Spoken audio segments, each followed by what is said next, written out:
What's going on, y'all? It's JD Pickell with On 3 today on the Hard Count. What does Georgia have to do to repeat in 2022?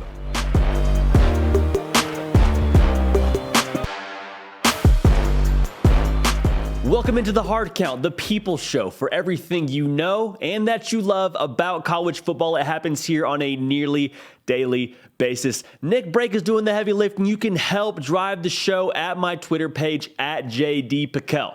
Now, the Georgia Bulldogs got that monkey off their back, and they are the defending national champions. But every single year, after you take home that trophy and the parades are over, the confetti's been cleaned up and swept away, then you have to answer the question, okay, how do we do it again?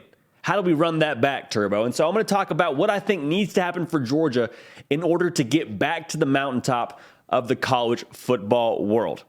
The biggest thing to me, there is new leadership on defense, or there needs to be new leadership on defense, because Nakobe Dean, gone.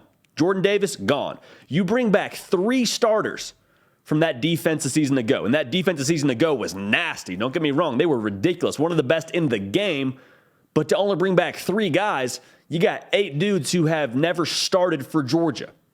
And I'm not concerned about the personnel. I mean, Georgia's Georgia. They recruit freaks everywhere and anywhere. They're going to have ballers on the field. But those other 8 guys, who's their leader? Who's telling them where to go? Who's getting them lined up? There has to be a leader on the field, because Nakobe Dean was doing a lot of that for Georgia a season ago. He was the coach on the field. And so the ability is going to be there, but do they have the same leadership on that side of the football? I think they need to have it in order to get back to the mountaintop this coming season. The second piece of this to me, does Georgia have more firepower on the outside? Because I think you know what you have in Stetson Bennett, and that's not a knock on Stetson Bennett. It's just we have seen him time and time and again show who he is. And to his credit, he's a national championship winning quarterback.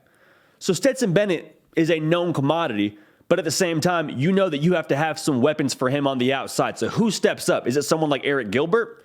Is it A.D. Mitchell? Does he come into his own? Is it Kyrus Jackson? There's some guys that need to take that next step to allow them to be successful. Because Georgia has a ton of ability. I mean, this offense has got guys. You got 3 of the 5 offensive linemen coming back, got a stable of backs who are going to get their chance to tote the rock. But when they take away the run game, can you throw the football? Can they do that? When you stack the box? We'll see. The next thing I'm looking at, and this is probably, I say most important, this is one of the equally important points. Can Georgia's coaching staff get the personnel in the right position? It's kind of a mouthful, but here's what I mean by that. Georgia has probably the best tight end room in the country. I'm looking up and down this roster, and you got Oscar Delp, who's going to be an impact freshman. You got Eric Gilbert, who needs to see the football field. You got Brock Bowers coming off a phenomenal year a season ago, and is probably going to be a piece of that answer to who's going to step up on the outside. Oh, by the way, you got Darnell Washington, who needs to see the football as well. And so my issue here is, it's not a problem to have so much talent, but it's a problem when you have so much talent and you don't utilize it. Georgia may have to play 3 tight ends at a time this year, because all 3 of these guys can catch the football. All 3 of these guys deserve to see the football. All 3 of these guys are going to make an impact.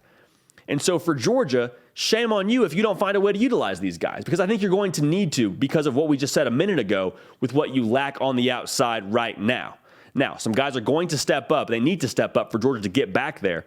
But ultimately, like I mentioned, if the coaches can get these guys in position to succeed, they've got the firepower. And I think it starts in that tight end room, making sure those guys are able to get acclimated and get assimilated, get embedded into the offense as a whole. So here's the summary for me on Georgia. I wholeheartedly believe they will be back in Atlanta playing Alabama for the SEC title game. Can they get there without one loss on their schedule? Remains to be seen.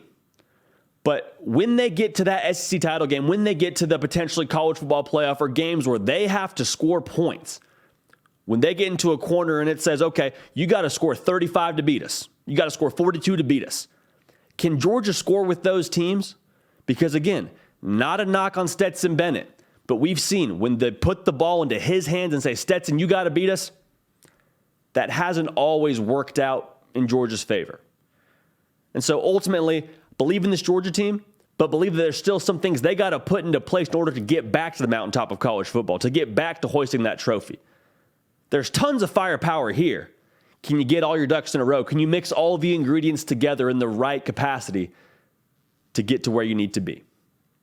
So ultimately, if Georgia can have that leadership replaced on defense, can have other playmakers step up on the outside, and then be able to utilize the talent they have on this team and put them in position to succeed, especially the tight end position, they're going to be okay. Actually, they'll be better than okay. That's it for us here on The Hard Count. Appreciate you tuning in. Subscribe to the channel. Follow me on Twitter at JDPiquel to stay up with every single thing we're doing here. We don't want you to miss a minute of it. We're going to keep the party rolling. We will see y'all next time. Hey y'all, thanks so much for watching. Subscribe to the channel here to make sure you don't miss an episode of The Hard Count. Also be sure to check out other videos on the On3 YouTube channel.